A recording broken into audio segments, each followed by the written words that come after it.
Hello again, everybody. This is Derek, and I am coming back at you with another Wargaming in Miniature video.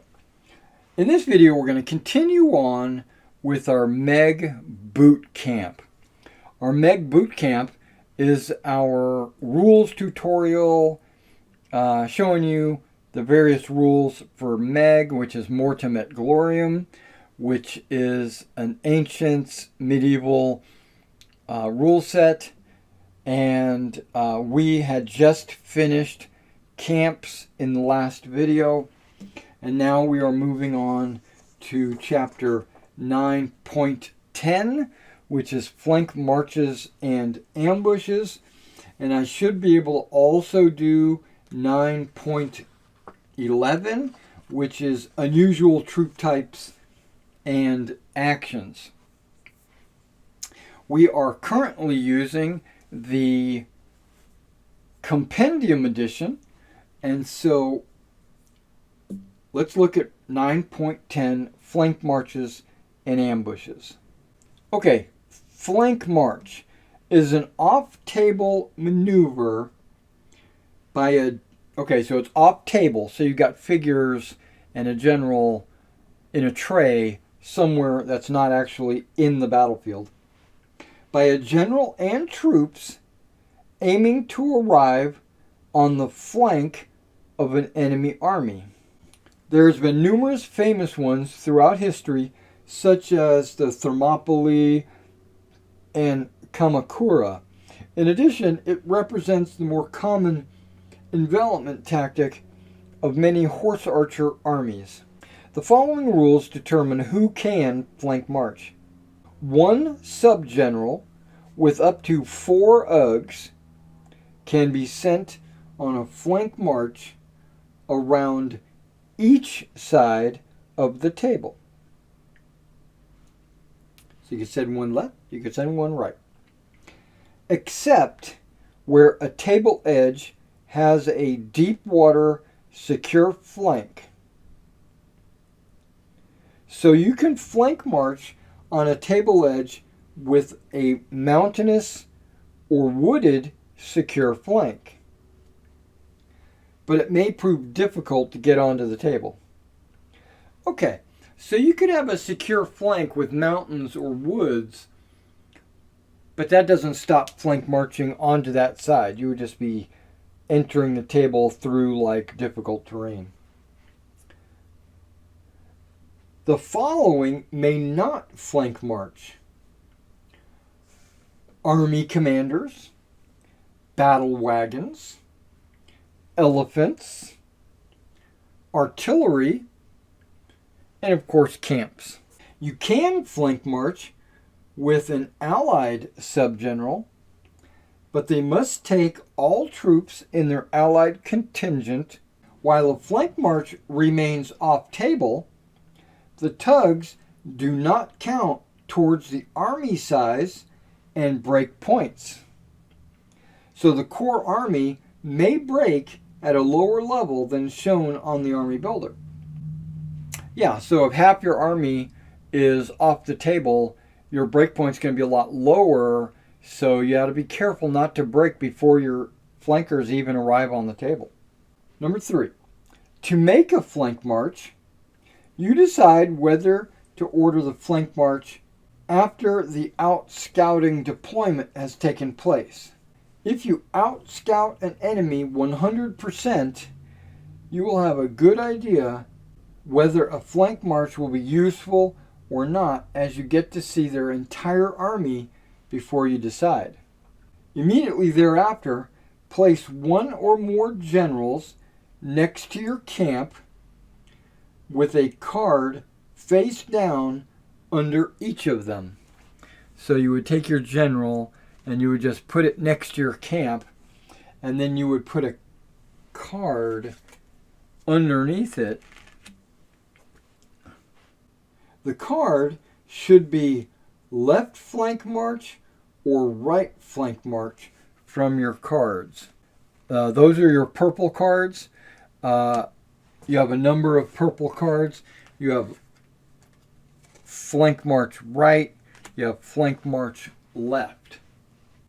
Now it says this should be the left flank march or right flank march cards from your pack for a real flank march, or it can be any other card in a bluff.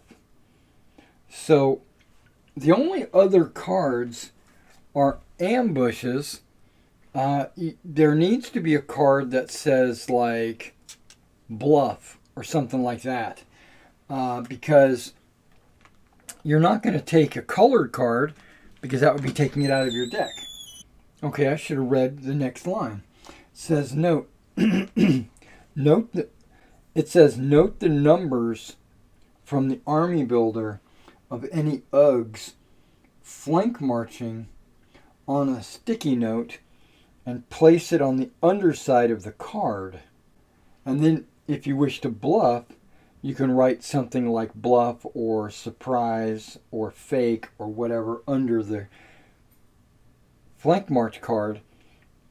And that way when you reveal it, they'll know. Okay, so that's one way you could disguise it. After all troop deployment, when placing generals and deciding commands, if the flank march is real, leave the general next to your army camp. If it was a bluff, simply pick it up, show your opponent the fake ambush, and place your general on the table as normal. Flank march arrival works as follows. Only red cards are useful in getting a flank march to arrive. Until they have arrived, all cards for flank marches are dealt face up. The general can keep cards as usual and discard non-red cards before the card phase until they get the required number of reds. An off-table subgeneral cannot benefit from any card gifting, nor can their cards be used for discards. When the first red card is drawn, you turn over your flank march card to show which flank the flank march is on. But do not share what is over your flank march card. There is a clear dust cloud on the horizon, giving some warning of impending arrival. The number of red cards needed to arrive depends on what is in the flank march. If it's all flexible cavalry, they can come on with one red card, and they must arrive in skirmish formation. If it is all other cavalry or chariots, it needs 2 red cards. If the flank march contains flexible mounted, they can wait for the second red and arrive in loose formation. If it contains any other troops, it needs 3 red cards. Now note, a mediocre general can't lead such a flank march successfully and would simply get lost. And the reason why that is a mediocre general only draws 2 cards, so there's no way it could ever get 3 cards, and it can't be gifted cards, so it'll never get the 3 red. A flank march does not have to arrive immediately if it has sufficient red cards. It can come on in any movement phase after those cards are accumulated. This represents the general picking a good time to arrive or simply sitting as a threat off table. Once a flank march chooses to arrive, then all UGs must come onto the table in the same movement phase using its cards at that time to do so. Some of which will be red, of course, and any not brought on are considered to be entirely lost. They do not count as broken but neither do they count towards your army size. So if you take your 4 tugs to one side and you've got a general that needs 3 red cards to bring them on, you're going to have 3 red cards in your hand to play on those 4 tugs. An arriving flank march allows these rules. It can arrive anywhere on the side. So, yeah, anywhere along that side. Ugs cannot charge onto the table. They move on during the movement phase only. They can do a double move if space allows. The general must arrive on table with the first Ugs arriving, who count as in command as a result. All arriving troops thereafter count as in command as long as they are within command range. There is no automatic reaction from enemy troops. It is for the commanding general to use their cards to prepare for any flank march arrival. If both armies have flank marches, okay, before I get into that, you'll back up to the 3 cards with 4 tugs. Well, you can't bring them all on individually. You're going to have to do a block move. You're going to have to play a card to have your block advance. You're going to have to play a second card to convert it into a block move. So there's 2 cards to get 2, or maybe 2 blocks or something. But remember, a general can only have as many tugs in a block as his quality. Both armies have if both armies have flank marches, they both accumulate cards and come on as normal, except that Ugs arriving may not go within 6 base widths of an enemy flank marching Ug previously brought onto the table this turn. So if they both come on the table on the same turn, they have to stay stay more than 6 base widths apart, because otherwise they would have been fighting off table. Ambushes. Up to 3 ambushes can be set up. We got ambush 1, ambush 2, ambush 3. Up to 3 ambushes can be set up during deployment after the initial deployment done by an out-scouted player and before any other deployment has taken place. There are 3 ambush cards, numbered 1, 2, and 3, and you can deploy these as either real ambushes or bluffs. So you can have up to 3 Ugs with generals in ambush. Extreme, as it would require 3 1-Ug commands. The cards do not limit movement or exercise any close proximity zone. Only once troops are revealed does this occur. The following may not ambush: army commanders, elephants, battle wagons, artillery, camps. Ugs with barricades or obstacles, like English longbowmen. A general can ambush, but only if all Ugs under his command are placed in ambush. As commands are declared after deployment, this is only a difficulty sometimes for a large allied contingent. Ambush cards may only be placed in your own half of the table and in a position where the ambush would not be visible from anywhere in the opponent's half of the table. So you can't just put an ambush in the middle of the field. You would have to put it maybe behind the woods. That way it wouldn't be seen. To place a real ambush, put a sticky note on the underside of the card noting a single Ug number from your army builder and leave it blank for a bluff. A general may be added to a card with an UG. Ambush cards are allocated to generals at the end of deployment, whether real or a bluff. If you have a general in ambush, you put the general at the back of the table and deal cards normally. Ambushes must be revealed when an enemy UG comes within range to see them. Bluffs are treated as skirmish infantry. A revealed ambush must be deployed with as many bases as possible on the card and remaining bases and not any near enemy. Any bases that cannot be so placed are lost. Okay. So when you place your ambush, you want to put the card in such a direction as your troops are going to be placed.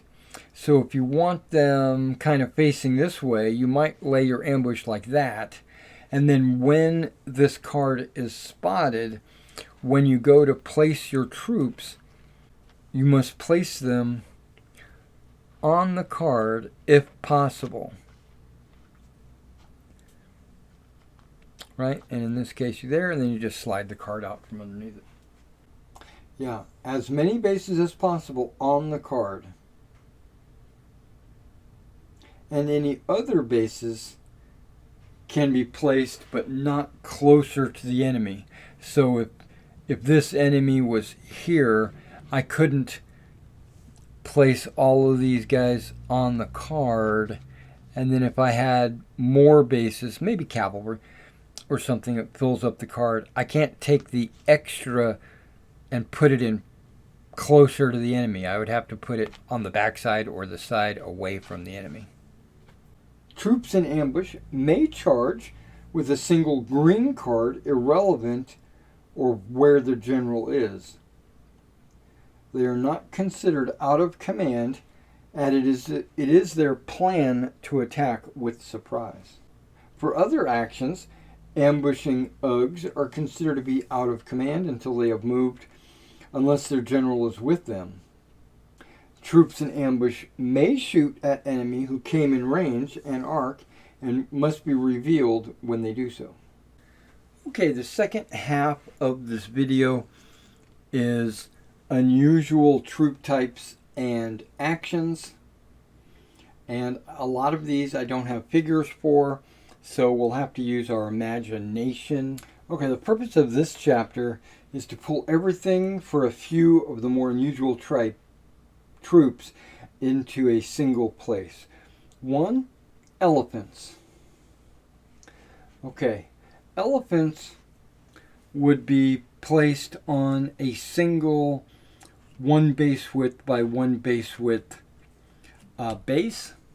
They might be in 2s or 3s like normal UGs. Can block move only with infantry and battle wagons, so they don't block move with cavalry.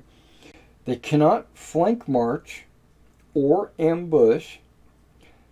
Generals cannot fight in the front rank with them.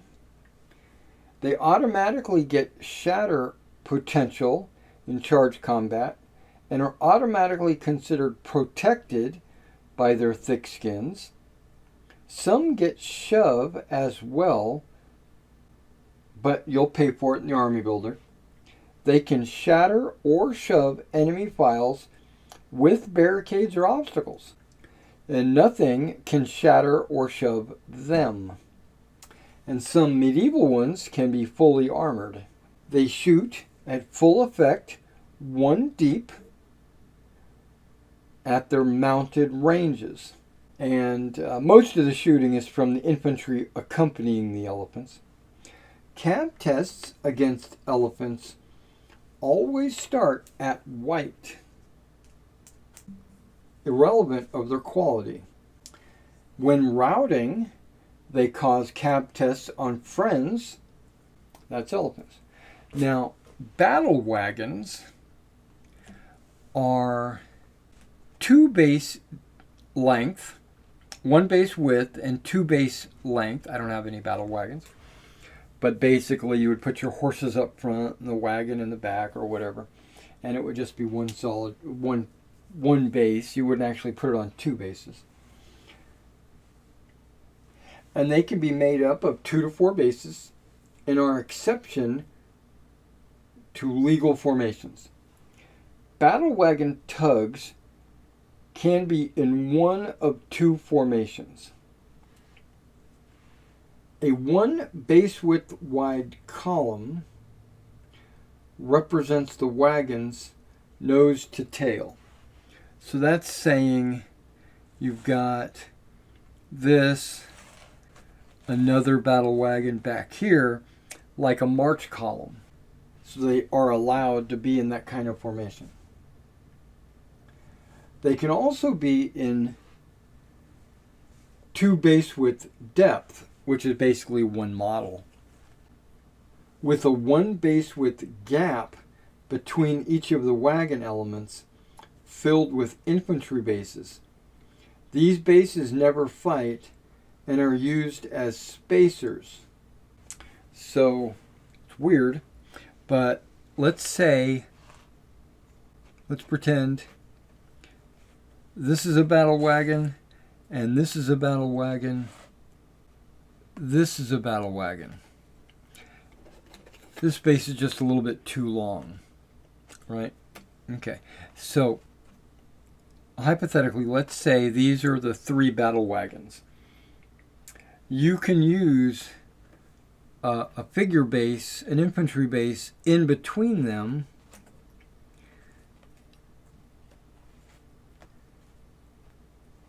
I would probably just get a blank base. If I'm using battle wagons, I would probably just get a blank base.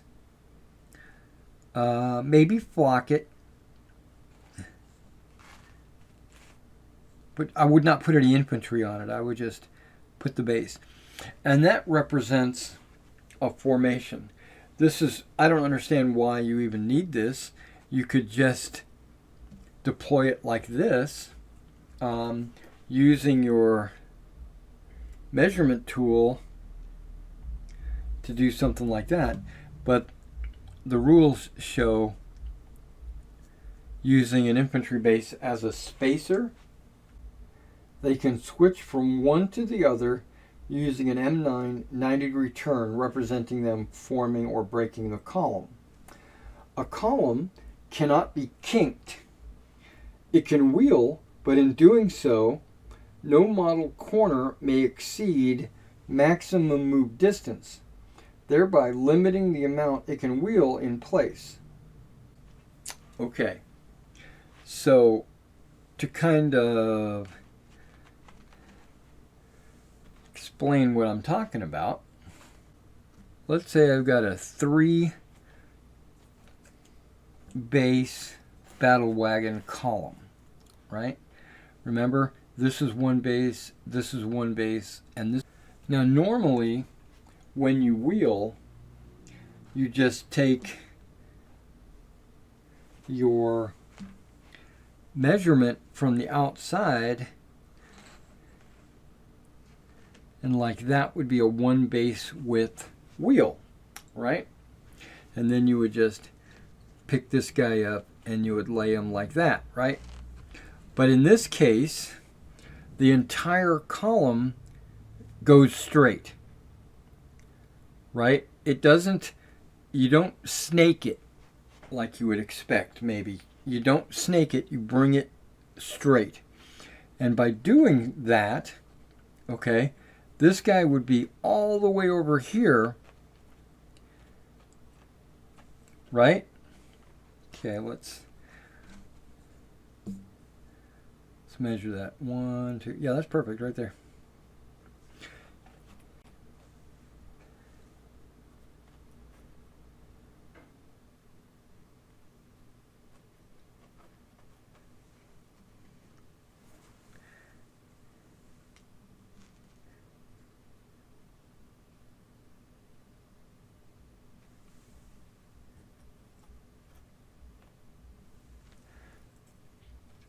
Okay.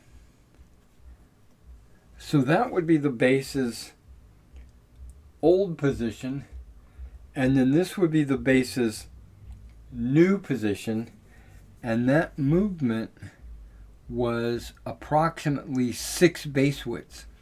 And you can't do that, right? You cannot wheel that far. So one of the best things I think you should do, if you've got a 2 base width, battle wagons have a 2 base width good order or good terrain movement. So I would measure the 2 base widths in the back and then just line everything up, right? And so you're not wheeling very far in column. So they're very limited on how they can turn. A column cannot be kinked. It can wheel, but in doing so, no model corner may exceed maximum move distance, thereby limiting the amount it can wheel in place. Now, a line, remember the gaps between the wheels as normal. It may shoot only when in column and only from a long edge. They shoot at full effect 1 rank deep. A battle wagon may shoot from any 2 of its 4 base widths on its long edges. Okay, so this column here can shoot from both of its, it basically gets 2 shots per side. So it gets 2 shots here and it gets 2 shots there. So it's shooting from the sides, and then this one would shoot twice, and then this one would shoot twice. So every base width gets a shot. In combat, each base width of battle wagon frontage counts as 1 file. If attacked while in line, they do not count the barricade's characteristic, and each battle wagon can be potentially overlapped on either side. Okay, so what they're saying there is, remember, in line, they've got a 1 base width space between them, right? Because they're not like your normal tug where they are side by side like that. There's actually a gap. And so what that means is each one of these will fight, but if they're fighting like this guy is overlapping this guy, and he could potentially be overlapped on both sides. Now, enemy cannot claim combat advantages for flank or rear against battle wagons. They may not charge, intercept, countercharge, pursue, ambush, skirmish, run away, or flank march. So, battle wagons are very straightforward. They're for shooting. And cab tests against battle wagons always start with white, irregardless of their quality. All friendly UGs may pass through a battle wagon line due to the gaps, but only foot SUGs through a battle wagon in column. And that's battle wagons. Okay, the next thing we're going to talk about is artillery. And again, artillery is based on a 1x1. Standalone artillery are SUGs. Some armies have them integrated into their tugs, in which case their type is as the host tug, and a base adds artillery shooting weapon and skill. Hussite battle wagons, or Imperial Roman legionaries with scorpions on carts. Standalone artillery SUGs must be deployed as part of the first batch of UGs deployed after the camp and before any other UGs. So basically, because they're so slow or fixed, you would deploy them before your troops. All moves with artillery require a red, which may move directly ahead, a wheel, a turn 90 degrees, or a turn 180. Artillery may not charge, intercept, countercharge, pursue, ambush, skirmish, run away, or flank. They may not skirmish or run away and must stand and shoot if charged. Unless they have barricades, this usually leads to them being destroyed when in contact. Artillery cause confusion and slow enemy even more than other shooting. Calculate slowing effect of fire as normal. So you'll count your skulls, your sword and arrows, and your S's. But then add a further 1 base width to the slowing effect for every S result on the dice. So if a target of 2 files is hit by 2 S's from artillery, the 2 S's would slow it by 1, right? No, by 2, because it equals the width. And then by another 2, because it's artillery and you get 1 extra per S. So a total of 4 base widths. Artillery have a 2 base width arc of fire as long as shooting at more than 4 base widths. The normal 1 base width otherwise. Bolt shooters and catapults can fire overhead as long as the target is more than 2 base widths from your friends. So if you got a bolt shooter here, it can shoot up over your guys as long as your target is more than 2 base widths from your friends. Guns and cannons claim a cab test per base firing on any UG charging them in addition to the normal firing effect. This is guns and cannons. I guess because they're using like grape shot or chain or something like that. So you get a cab test plus you roll to see how much damage you do. Okay, firearms like muskets.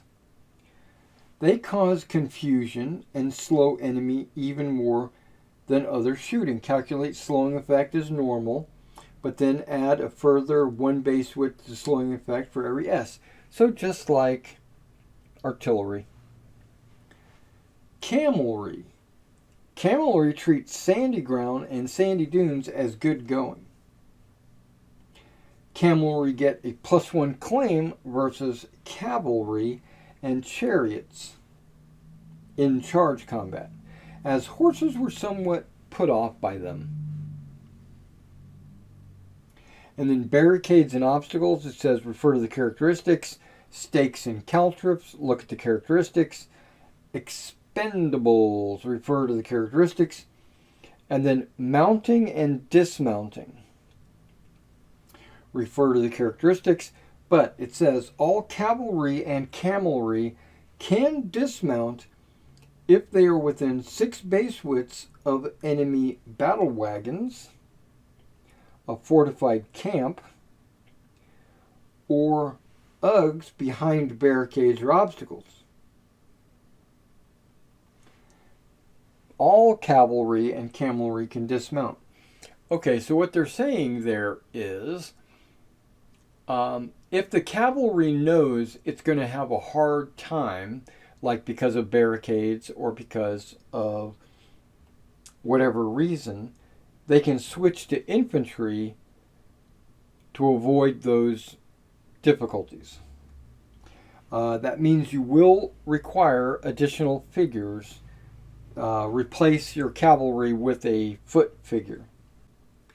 Unless specified in their lists, they dismount as follows.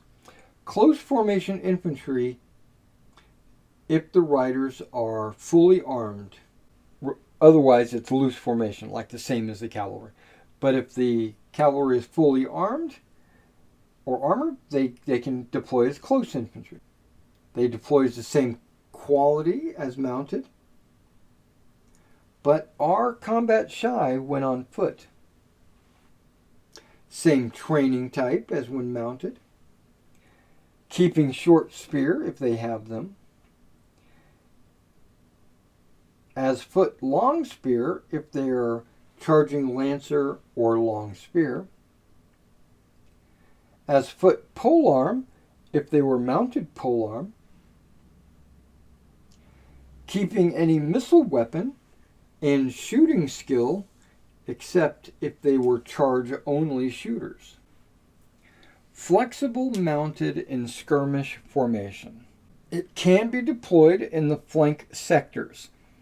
Okay, so when you're deploying your troops, there are three zones.